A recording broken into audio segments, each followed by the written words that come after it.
తన మీద అసూయ, తనకేంటనే అహంభావంతోనే ప్రధాని మోదీ రాష్ట్రానికి అన్యాయం చేస్తున్నారని ఏపీ సీఎం చంద్రబాబు ధ్వజమెత్తారు.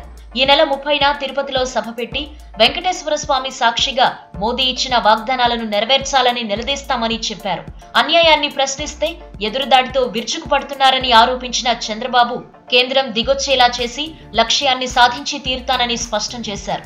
ఒక ముఖ్యమంత్రిగా రాష్ట్ర ప్రయోజనాల కోసం ఉమ్మడి పోరాటం చేద్దామని పిలుపునిస్తే సహకరించే బాధ్యత రాజకీయ పార్టీలకు ఉండదా అని ప్రశ్నించారు. కొన్ని పార్టీలు లాలూచి రాజకీయాలు చేస్తున్నాయని, అందుకే కుట్రలను వ్యతిరేకిస్తూ ధర్మ పోరాటం మొదలుపెట్టామని తెలిపారు. కేంద్ర ప్రభుత్వ దూకుడుకు కళ్లెం వేయాలని, 5 కోట్ల ప్రజల్లో చైతన్యం తీసుకురావాలన్నారు.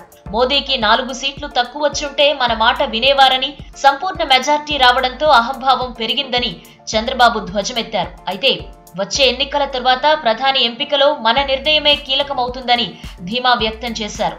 ఎదురు చూసినా లాభం లేదు, తెగదెంపులు చేసుకుంటామని చెప్పినా పట్టించుకోలేదు అని అన్నారు.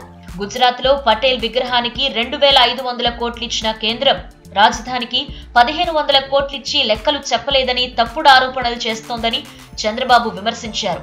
ఒక విగ్రహానికి ఇచ్చిన విలువ రాష్ట్రానికి ఇవ్వరా అని కేంద్రాన్ని ప్రశ్నించారు. దేశానికి ప్రధానిగా ఉన్న వ్యక్తి అన్ని రాష్ట్రాలను సమానంగా చూడాలన్నారు. మోదీ గుజరాత్ కు మాత్రమే పీఎం కాదని, దేశ ప్రధాని హోదాలో దేశం మొత్తానికి మోదీ న్యాయం చేయాలని డిమాండ్ చేశారు. వైసీపీ అండ చూసుకునే బీజేపీ రాష్ట్రానికి ద్రోహం చేసిందని విమర్శించారు.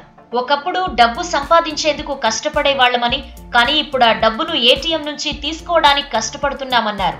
కథువా లాంటి ఘటనలు నివారించడంలో కేంద్రం విఫలమైందని, సొంత రాష్ట్రంపై ఉన్న శ్రద్ధ దేశ ప్రజల మీద లేదని విమర్శించారు. ఈ వీడియో మీకు నచ్చినట్టయితే లైక్ చేయండి, షేర్ చేయండి. మరిన్ని ఇంట్రెస్టింగ్ వీడియోస్ చూడడానికి మా ఛానల్ కు తప్పక సబ్స్క్రైబ్ అవ్వండి.